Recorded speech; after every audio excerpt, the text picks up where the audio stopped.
You can't give it, can't even buy it, and you just don't get it.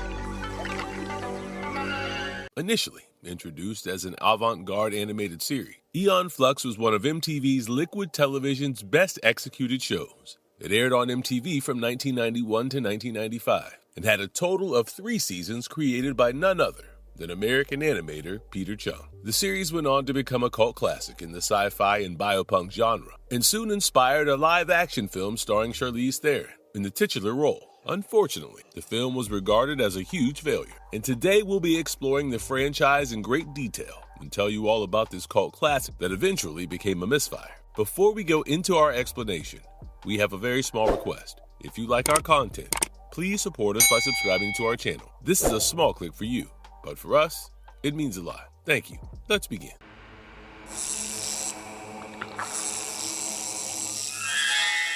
Origins. The animated cult classic. While creating the animated series, Peter Chung had an avant-garde vision, and he hoped for the series to resonate with niche audiences. Most episodes took place against a surreal, dystopian background and explored themes of anarchism versus authoritarianism. The show was highly praised for its postmodern and psychedelic imagery, Gnostic symbolism, and touch of psychological drama that was contained within a dystopian sci-fi setting. The series started with an experimental 6-part season, set in a German expressionist-style future where the world was populated with mutants, clones, and robots. Right off the bat, the tone hinted at a dystopian setting before introducing us to the city-states of Monica and Bregna that were separated by a border wall. As we get into the plot, we're introduced to a scantily clad dominatrix, Aeon, who hails from Monica and infiltrates Bregna with the intention of sabotaging the nation through espionage and assassination. To make things interesting, Aeon has a complex relationship with Bregna's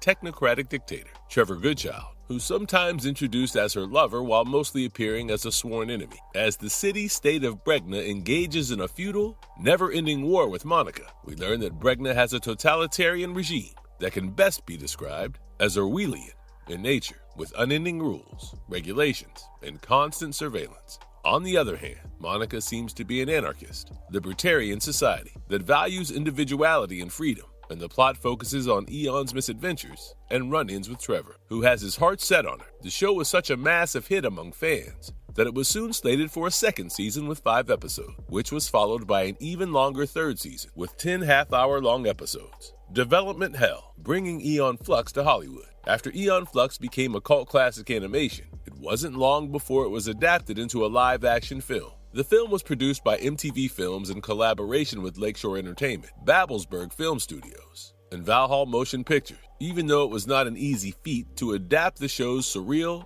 avant-garde vision into a sci-fi film, written by Phil Hay and Matt Manfredi. The film was directed by Karan Kusama, and finally released in 2005. It starred Charlize Theron in the leading role, even though Kusama initially hoped to cast Michelle Rodriguez as Aeon.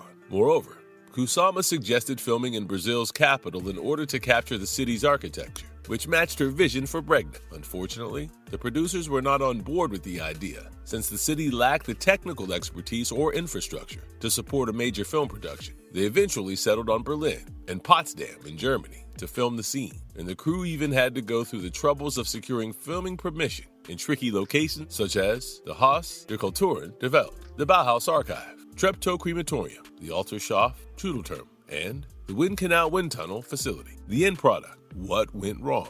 After going through all this trouble while filming, Kusama was highly disappointed when the studio fired her and changed the characters and storyline to fit their own vision. She stated that they recut the film into a 71-minute-long version and criticized her adaptation as too much of an art film. After they took her off the project and edited the film, it didn't fare well in test run, and they hired her again to edit the film according to their wishes. This included cutting out many scenes and plot points, including a scene that touched upon a character's sexuality, and the studio then swapped them out with R-rated scenes that involved far more nudity and bloody fights. Eventually, the studio settled on a PG rating and cut out the violence and nudity, even though they initially had plans to include a full-blown, intimate scene involving a lot of nudity from Charlize Theron's Aeon. Even though Kusama's original cut was 30 minutes longer, many scenes were cut out to make the film shorter and catchier, which didn't eventually work out as well as they had hoped. The film also had a different score by Johnny Klimek,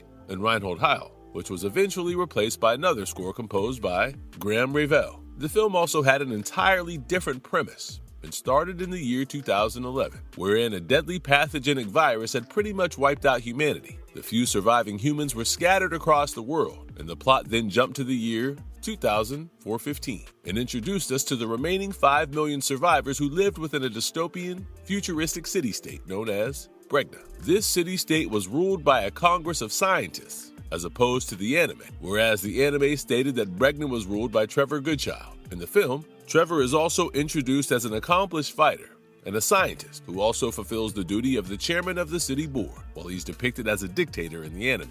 While the original anime established Monica and Bregna as separate city-states, the film establishes the Monicans as a rebel organization that operates within Bregna under the command of the Handler. Aeon Flux is introduced as one of the rebels within the Monicans, who's connected to the Handler through a telepathic network like the rest of the team. As the film picks up pace, Aeon comes back from a mission to discover that her sister, Una, was mistakenly identified as a rebel Monican and killed. This detail also differs across the anime and film, as Una is introduced as Aeon's friend in the original animated series. After blaming the government for Una's death, Aeon soon embarks on a mission to kill Trevor Goodchild when she discovers that their rebel organization has been manipulated by council members who are staging a coup d'etat. Moreover, the Monicans no longer seem to be working towards their own goal, and Aeon then starts questioning the true origins of everyone in Bregna. Soon enough, she learns that everyone in Bregna is a clone developed by recycled DNA, which is why they are often plagued with nightmarish visions from their past lives.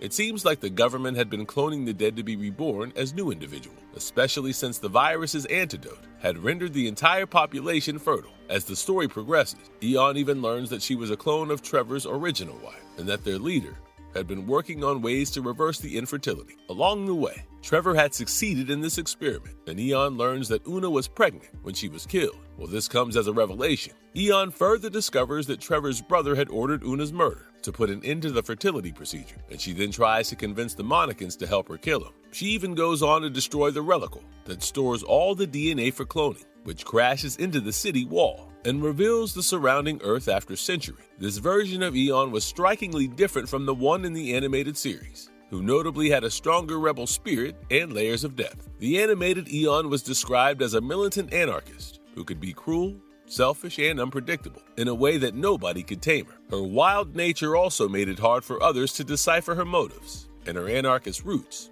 made it impossible for her to have a stable relationship with Trevor. On the other hand, the live-action version can be best described as a watered-down Aeon who is far more predictable and easy to control. She doesn't figure things out on her own, acts on laid-out orders, and doesn't have any deep-rooted conflict with Trevor on a personal level, which didn't work well with fans who expected Aeon to have a much more complex personality on the big screen. Critical reception and box office disaster. The film was distributed by Paramount Studios and slated for release post-Thanksgiving on December 2nd, 2005.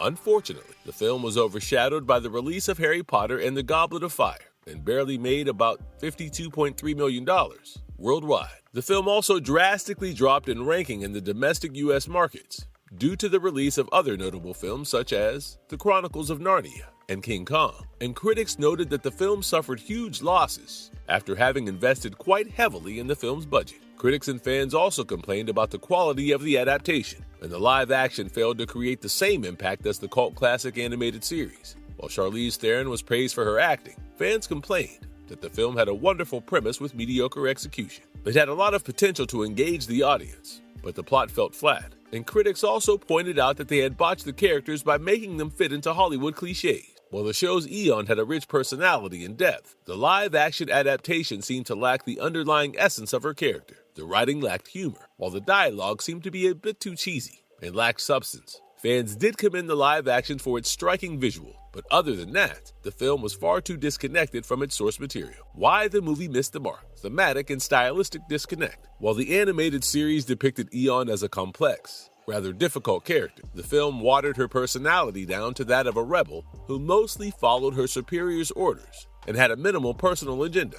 The film just didn't create the same kind of philosophical depth as the animated series, and there were far too many continuity changes that didn't sit well with the audience. Another key reason why the movie missed the mark was the complete switch up in terms of art style, as the film didn't take place in the same surrealistic setting as Chung's animated series. Chung had made use of different camera angles and graphic choreography to create a dystopian, Orwellian industrial world. It included quirky animation, characters ranging from mutants and clones to robots, and disturbing imagery in the form of dismemberment, mutilation, and experimentation that shed light on cloning and bodily manipulation. The film was criticized for being lackluster and didn't even come close to creating such an imaginative and engaging universe as the anime series. Moreover, Aeon Flux from the animated series was tailored to move around in such a way that even her bodily movements told a story and seduced the viewers, and fans felt that this did not translate to the big screen. To wrap it all up, the animated series was far more gritty and edgy, and it had a whole lot of twisted eroticism and dark humor that was edited out to keep the film PG-13. While the film had a smoother narration, it came at the cost of getting rid of ambiguous plotline that often raised philosophical arguments or shed light on societal notions. To put it in simpler words, the film version filled in the gaps that were intentionally left blank in Chung's animated version, while the animated series hoped to challenge the audience to engage critically with the media and encourage fans to draw their own conclusion. The live action had all the answers in a neat little package, even though the film had an engaging plot and decent narration. Fans just resonated more with the animated series' overall vision and art style. Legacy, cult status versus Hollywood flop. While the live-action film missed the mark, the franchise still has a cult status due to the success of Chung's animated television series. The series was largely praised for depicting a stunning yet disturbing future, where our protagonist embarks on missions that often blur the line between sabotage and salvation. It also created a complex relationship between Aeon and Trevor, a classic love story with a hint of cloning, surrealist theme, and scientific experiment. Fans especially loved the show's refusal to paint Aeon or Trevor as heroes or villains, and their moral ambiguity, paired with the show's striking visuals and philosophical argument, made it such a cult classic. Chung's character designs were characterized by striking proportions, exaggerated features, elongated limb, and liquid movements that pushed the boundaries of the medium and inspired future animators to experiment with what was right in front of them. In fact, the show managed to create such a lasting legacy that we can see its direct influence on shows such as Ghost in the Shell and Love, Death and Robots. From tackling difficult philosophical arguments to bringing a whole new level of visual innovation, Aeon Flux was a pioneer in the adult animation genre. While some might say that the live action did its best to do justice to the original series, and that Charlize Theron's presence honored Chung's design, the film ultimately failed to capture Chung's artistic vision. While the anime has made its way to the Hall of Fame, the live action was eventually regarded as a flop adaptation of a cult classic.